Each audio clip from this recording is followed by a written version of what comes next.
14日上午7時07分，警方接報一名男子倒臥在深水埗黃竹街與鴨寮街之間的路面，人員到場將該名30至40歲的男子送往廣華醫院搶救，但告不治。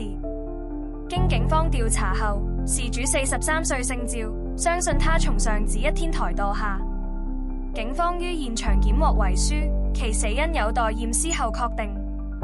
據了解，趙男因金錢問題感到不開心，案件列自殺處理。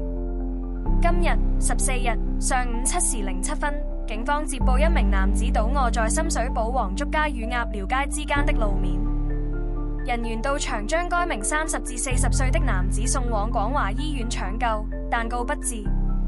經警方調查後，事主43歲姓趙，相信他從上址一天台墮下。